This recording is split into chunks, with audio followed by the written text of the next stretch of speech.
And I had been, well, my wife and I talked about this yesterday. Or about you, your team is on display every time you play. It's Yes. your team, Yes. coaches, and it's a reflection of the coaching staff. Yes. And so you like to see them play well. And she said, well, you can learn as much from losing as you can winning, but it's easier if you win. Yes. It's a key to succeed. Take shooting, for example. Success breeds confidence, and confidence breeds success. And so, every time you put the ball up, it goes in. That's an element of success, and therefore you feel more confident. The good shooters they know the ball's going in. I don't know. But get back to the game. I had coached him about this earlier. Welcome to Big Discussions 76. My original channel. First of all, please like this video, please share it, and please subscribe to my channel. If you want to throw something in the tip jar, or in other words, if you want to donate to the channel, that information is below in the description box. Also, please consider joining the Big Words LLC Newsletter. Well, everyone, there's a lot going on in the world now. There's a lot going on in the world. Some of it, I don't know that it's wise and prudent for me to give commentary on at this time, just because of the nature of it and just because of how polarizing some things are. So I'm going to get back to some book promotion. I'm going to get back to what my original purpose for coming to YouTube was, and that was to build an audience, increase my presence, and also to sell myself as a writer. So I'm going to do a little bit of that. And this one is going to relate to recent events and what's happening in the world and what's happened in the world in years past, and what will probably continue to happen as long as there's a human population.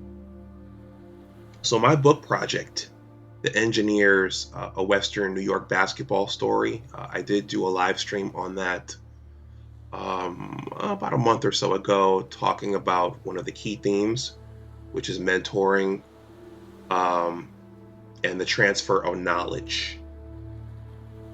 This one is going to involve people's perceptions of other people. So this is gonna, the book is it's a sports story. It's about the great game of basketball. It's about learning the great game of basketball, but it's also about learning how to navigate the world. And it's also about life, and it's about people. So this theme, if you think about it, it extends to things that are happening now. It extends to people in the past, people who are famous, people in your personal circle. So it extends across a wide area of life. So again, as a writer, I think a good writer presents the story and presents the themes, and then lets the audience determine where it applies, and then you let the audience decide what about that message speaks to them. So here goes. This is based upon an essay that I wrote a couple of years ago on my original blog, the Big Words blog site. The essay is entitled, because that link is still live, it's entitled lasting lessons basketball taught me, different things to different people. And I wrote that essay based upon one of the main characters in the book, the late Dr. Kenneth Leon Jones, or Coach Jones for short.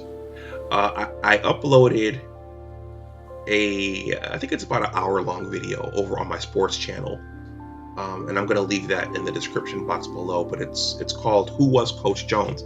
So if any of you hear this and you want to see some footage of who he is and hear some more about who he was and how much of a student of the game of basketball that he was, that link will be below in the description box. It hit a certain number of views. That's a Michigan football crowd over on that channel.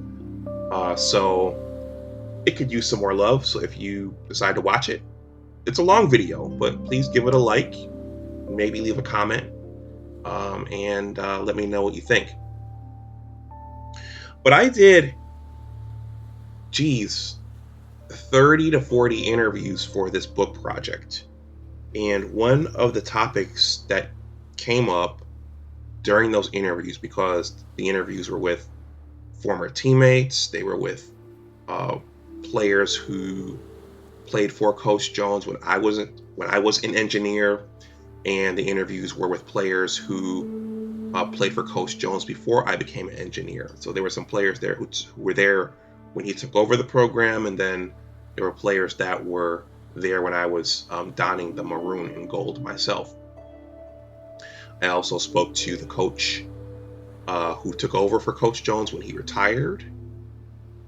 I spoke to Coach Jones himself several times. I spoke to the coach who was supposed to get the job after Coach Jones retired. And so I heard multiple things about Coach Jones. And I wrote that essay because I realized that while there were many of us who looked back on him with reverence and with affection, he was a father figure to a lot of us, a grandfatherly figure, a coach, a mentor, all those different things. And a lot of us liked him. A lot of us looked back on him with reverence. But there were also detractors. There were also critics. There were also individuals who did not and do not look back on him affectionately. And that's why I named the essay "Lasting Lessons Basketball Taught Me, Different Things to Different People." So, and that essay will be below in the description box, in addition to videos I've created about Coach Jones and about the book in general. But what kinds of things did people say about him? What did his detractors say about him? And this is all in the essay. I could have read the essay verbatim, but I didn't want to do that. You can read it for yourself. And if you read that essay, please give it a like and leave a comment as well on my blogging platform. Some of my classmates and some of the players didn't like him because he was a bit of a disciplinarian. He ran a tight ship. He didn't like to deal with bad attitudes. And as a matter of fact, that's where the saying comes from: your attitude determines your altitude. I got it from him. But he ran a tight ship. He was structured. He was disciplined. And he was no nonsense. So players who came in and wanted to do whatever it is they wanted to do, they weren't gonna have a good time there playing for him, and he probably wasn't going to keep them. And if he did keep them, he would probably cut them at some point, and he did. He had players like that. So there were players that didn't like the discipline. There were players and classmates who didn't like the structure. Coach Jones, when you get involved in athletics, you learn that there are different kinds of coaches. There are coaches who will put a group of players together and just let them get out there and run around while the coach sits there and reads the newspaper in the office. And then you have structured coaches, coaches with a game plan, coaches with an offense or offenses and defenses and drills and situational plays and set ways of doing things. He was that kind of coach. So I think there were a lot of players who did not like that. They just wanted to get out there and play. They didn't want to run offenses. They didn't want to run defenses. They didn't want to adhere to any kind of structure. He had views on seniority. He typically gave seniority in preference to his seniors and players who had been in the program for a number of years. Some guys thought they were talented enough to just come in and play right away. That caused a conflict. And that's just students at the school, that's just players on the team. And as I note in the essay, many of his most fervent critics and detractors were right there on the bench with him and in practice with him every day. That's at the school. That was amongst the student body. One of the things Coach Jones told me was coaches at the other schools in the Yale Cup, that's another essay I'm going to leave below. That was the city league that we played in, the Yale Cup. He told me that some of the other coaches at the other schools thought that because he set up an intramural program, that he had an unfair competitive advantage. And so he brought it was a poor school system. We didn't have a structured JV program or a structured modified program. Those folks who have played sports know what I'm talking about. So he brought things to our school, to our athletic program, to our basketball program that were in the private schools and the public schools for the student body, but also so he could scope the talent. But he did it all for no extra pay. And the other coaches thought that because he was doing this voluntarily, that he was setting up some sort of unfair competitive advantage. There were all kinds of things like that. There were parents outside of the program who didn't like him, just like there were parents outside of the program who did like him. So it was a mixed bag. He was different things to different people. And again, this is something that applies. This goes beyond the basketball court. This goes out into the real world. It could be at your workplace. It could be political figures. It could be people at your church. It could be people on social media. It could be anyone. It could be anyone. True. That's probably a lot to do with, like I said, if you don't get the right coach, almost like, yeah, you don't get the right coach or have a right mental makeup at the time. Yeah. Like I said, and like you said, it is a difference between how young people develop as well. Yeah. Because people are going to be taller, younger, vice versa. They're going to be stronger. Some people mentally or emotionally is not ready because, most of the time, when somebody giving you orders and instructions, Yeah. if you're not emotionally ready and if you got your mind on the wrong part, Yeah.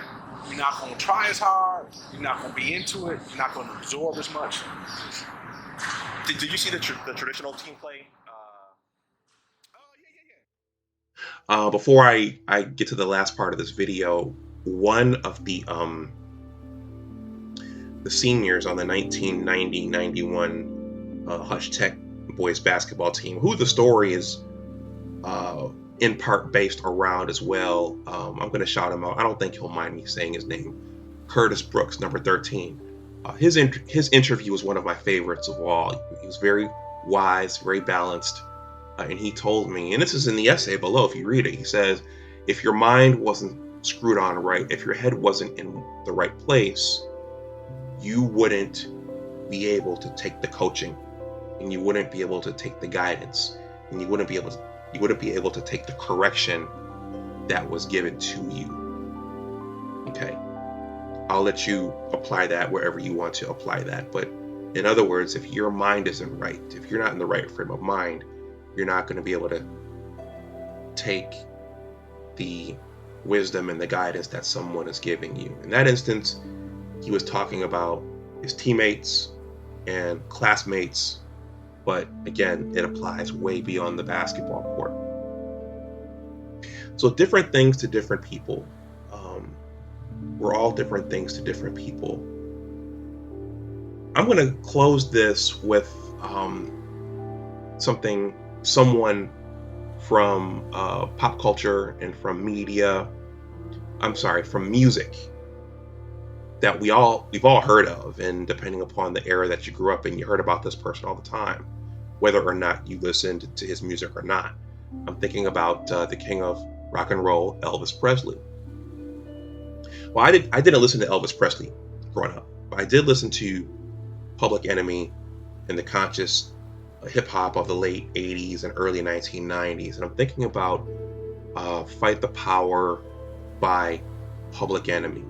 And anyone who has heard that song, if you're a millennial or a Gen Zer or a Gen Yer, and you don't know, if you never heard Fight the Power by Public Enemy, Chuck D, Flavor Flav, Terminator X, look it up on YouTube. It's a classic rap track from the movie Do the Right Thing, I believe. There's a classic line in that song where Chuck D says, Elvis was a hero to most, but he never meant, I won't say the curse word, but it begins with S. He never meant ish to me, as he straight up racist the sucker. He was simple and plain. And then Flavor Flav says, MF him and John Wayne. Anyway, so the point was, they were saying that Elvis was a racist. And so listening to that song, listening to it over and over and over again, in my mind, I said, okay, well, yeah, Elvis is a racist. Now, shortly thereafter, I remember watching a sports show it was hosted by Roy Firestone on ESPN. I forget the name of the show, but he hosted athletic guests on his show. It was at 6 o'clock or 6:30 on a Tuesday or Wednesday. And on this particular day, his guest was the late Deacon Jones, who was a star defensive player for the Minnesota Vikings back in the 1960s and 70s. And Deacon Jones was black. And Elvis came up. And Deacon Jones says that Elvis was called a racist by a lot of people, but I never knew him to be that way. We were good friends, and he was never a racist to me. And I said, I was young at that time, I said, wait a minute. Chuck D and Flavor Flav said Elvis was a racist. Deacon Jones says he's not. Which one is it? I don't know. I don't know what Elvis and Deacon Jones talked about when they were together, but I just know that these were two very, very different depictions of Elvis. And you see that throughout life. You see that across all arenas and sectors. Once again, Judge Joe Brown, I probably shouldn't go here, but someone who was accused of also being a racist. In recent years, Judge Joe Brown said, no, this person is not a racist. He's blunt. He tells you what he thinks, but he's not a racist in any way. So different things, people are different things to different people. And I think I'll stop this here. I think that's a good place to stop. The opening excerpt you heard for this video was actually, it was actually the one interview or the one discussion I got with Coach Jones on recording. He was elderly at that point, but he was still able to communicate. And that particular day, he and I were sitting out in his backyard talking about basketball and talking about the Hutch Tech basketball teams. And I think earlier that week, we had met up at Louis' in a suburb of Buffalo with two of my teammates from my brother's class. They were 2 years older than me, and we met to have hot dogs. Louis, if you're ever in Western New York, Louis they have these nice long hot dogs. So the group of us met, and then that next Saturday, me and Coach Jones met and talked some more afterwards. That's an excerpt that you heard.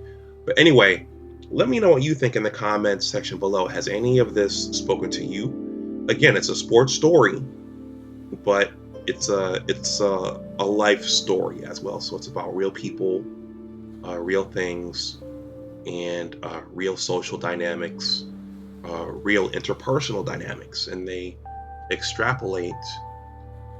As a scientist, I'm thinking if extrapolate is the right word, but the themes span far beyond the basketball court, but the basketball court is where I learned a lot of these things at a young age. And many of the guys that I interviewed said the same thing. They said that those first experiences playing sports, playing basketball and competing, pretty much set the stage for the rest of their lives, in the situations that they experienced in life at their workplaces and other arenas were just repeats of what we experienced playing basketball in those times. So let me know what you think in the comment section below. Again, all of the materials, my Coach Jones video, this particular essay that I highlighted here, and other promotional content will be in the description box below. I will talk about the book more here in terms of the life lessons and how it applies to life and things that are talked about in the YouTube streets. On my sports channel, I'm going to talk about the more hardcore sports aspects of the book. On my entertainment and media channel, I'll talk about the book more from a literary perspective. And on my science channel, I will at some point talk about how this all relates to science, because a major part of science, especially when you're in graduate school and when you're in academia, a major part of it is competition. A lot of folks don't know that, but you are competing when you are doing research. So I think I'm going to wrap this up here. Once again, everyone, let me know what you think in the comments section below. This is off the path a little bit, but again, it relates to things that are happening in the real world right now. Please like, share, and subscribe. If you want to throw something in the tip jar, that information is below in the description box. Please consider joining the Big Words LLC newsletter. I'm getting ready to send the first one out. Thank you to everyone who signed up. Everyone, enjoy the rest of your night or day, wherever it is when you're watching this. And as always, remember that your attitude determines your altitude. Take care, and I will talk to you the next time. Bye-bye. You know what I mean? They talk, warm up, and we see them outside. They saw the way we warmed up, and we didn't just have the regular layup line like everybody else. You know what I mean? Jones had some more other stuff going on. Mm-hmm. You know what I mean? And when we like, what the hell is this? You know what I'm saying? Like, this is crazy. Why can't we just do a regular layup line? Wow. You know what I mean? So Jones had his little program, and it's funny, you know, like dribble, drive, handoff, reverse pivot, all of that stuff. You know what I mean? Don't get me wrong, Jones fundamentals to this day. Jones, I've learned more from Jones fundamentally than any coach I've played for years ago. Okay. And from just the basic fundamentals, drill, no question. To this day, I teach kids stuff that I learned from Jones. You know what I mean? Okay. So, yeah, like I said, at the time, though, there was pushback, but not, it was just like, what is he doing? You know what I mean? This is crazy. Why can't we, like I said, just have a regular layup line? We never had that. We never did. Everything we did was structured. The layup line was structured. Our pregame was structured. structure. Yeah. Like I said, he was building, he's creating culture. So, like I said, that first year, he let us know what type of player he wanted, and put his system in place. You know what I mean? He didn't succeed, but everybody notices this is what he expects. So next year, like I said, you want to make the team, we check that attitude at the door. It's Jones' way, drill fundamentals, and that's how you roll. Mm-hmm.